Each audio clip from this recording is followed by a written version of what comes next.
మరో ప్రశ్న, దేవుడి పటాలు ఎటు పెట్టాలి?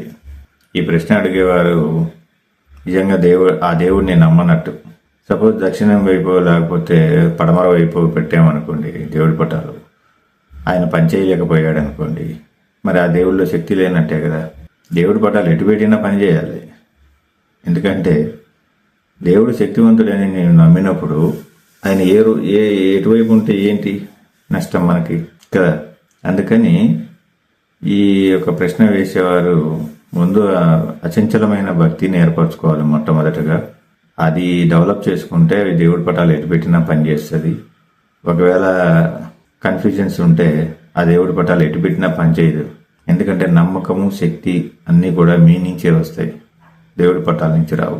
ఇది సత్యం. ఇకపోతే దేవుడి పటాలు ఎటు పెట్టాలని శాస్త్రం చెప్పబడిందంటే ఉత్తరం వైపు పెట్టాలి. దీనికి కారణం ఏంటంటే మనిషి లోపల ఉన్నటువంటి బ్లడ్లో అయస్కాంత తత్వం కలిగి ఉంటుంది.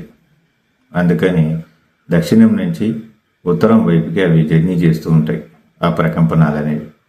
కేవలం పటాలు వేరే డైరెక్షన్లో పెట్టడం వల్ల ఆయన పని చేయటం లేదు, ఇంట్లో దరిద్రాలన్నీ వచ్చేసాయి అని నమ్ముతున్నారంటే అసలు ఆ దేవుడిని మీరు పూర్తిగా నమ్మటం లేదని అర్థం.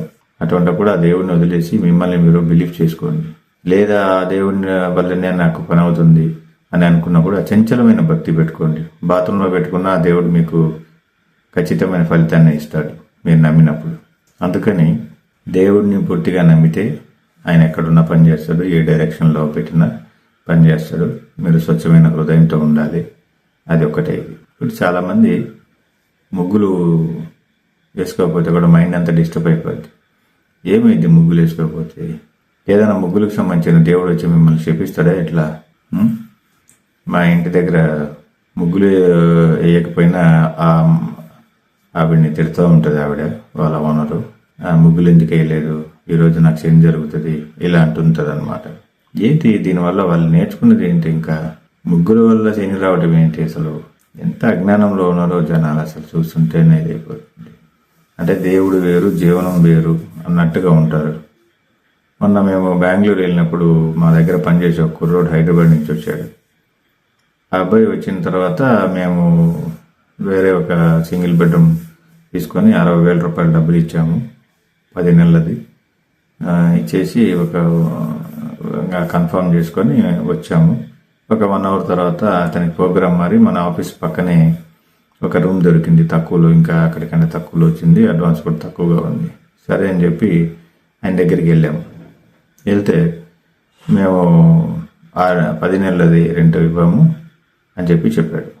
ముగ్గులు వేసుకోవాలి, ఇల్లు నీట్గా పెట్టుకోవాలి, మొదటి రోజు పాలు పొంగిచ్చాలి, ఇలా సాంప్రదాయకంగా మాట్లాడిన పర్సను 1 గంటలోనే ఎంత మోసం చేయగలిగాడో చూడండి.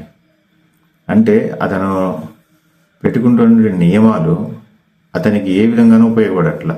అది వేరే పార్ట్. అది ఇతనికి మేలు జరగడం కోసం, ఇతనికి సంపదలు రావడం కోసం, ఇతనికి మంచి జరగడం కోసం దాన్ని అవలంబిస్తున్నాడే తప్ప దాంట్లో ఉన్న జ్ఞానాన్ని తీసుకోలేదు ఆయన. ఆ తర్వాత మేము పోలీస్ కేసు పెడితే మొత్తం ఇచ్చాడు, అది వేరే విషయం. అందుకని ఈ యొక్క సాంప్రదాయాలు, ఇప్పుడు పాటించేటువంటి నియమాలు, ఇవేవి కూడా మనిషిని ఎవరు శాసించలేరు. ఏ విధమైనటువంటి విధానం లేదు శాసించటానికి. కష్టాలు పెట్టేటువంటి విధానమే లేదు. ఎవరికి వాడు కష్టాలు పెట్టుకుంటున్నాడు తప్ప ప్రపంచం పరంగా దానికి సంబంధించినటువంటి దేవుళ్ళు కానీ, కష్టాలు పెట్టేటువంటి ఒక వ్యవస్థ కానీ ఏమీ లేదు. ఇదంతా అవుతుంది ట్రాష్. అవేవి కూడా నమ్మొద్దు.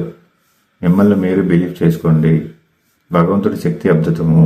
ప్రతి ఒక్క కణంలోనూ భగవంతుడి యొక్క శక్తిని మీరు చూడవచ్చు.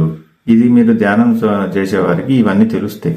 జ్ఞానం వస్తుంది, చక్కగా బతుకుతారు, విచక్షణతోటి బతుకుతారు.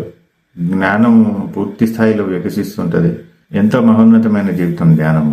ధ్యానం చేస్తే ఇలాంటి చంచలమైన చెత్తంతా పోతుంది, అజ్ఞానం అంతా తొలగిపోతుంది, అవిద్య నశిస్తుంది. అందుకని మీరు ఇవన్నీ అర్థం చేసుకొని చక్కగా ఉన్నతంగా ఆనందంగా బతకాలి. నేను చేసే ప్రయత్నమే అది. మీరందరికీ ఉత్తమమైనటువంటి మరణం ఉండాలి. ప్రయాసతో కూడినటువంటి మరణం వద్దు, ఉత్తమమైనటువంటి మరణం ఉండాలి. ఆ మరణం ఉన్నప్పుడు కూడా మీరు భయం ఉండకూడదు. జ్ఞానవంతమైనటువంటి మరణం ఉండాలి. నేను చేసే ప్రయత్నమే అది. నేను భూమి మీదకి వచ్చిన పని అది నెరవేరినప్పుడు సార్థకతం అవుతుంది. ఎందుకు తాత్కాలికమైన వాటి కోసం అబద్ధాలు, మోసాలు, ఇబ్బందులకు గురి చేయటము, లేదా వాళ్ళ దగ్గర నుంచి ఏదో ఆశించటము. ప్రశాంతంగా ధ్యానం చేసుకుంటా ఉండండి. జీవితంలో అన్నీ మీకు బోధపడతాయి.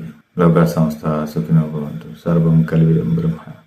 శుభం భయాత్, శుభం భయాత్, శుభం భయాత్, శుభం భయాత్, శుభం భయాత్.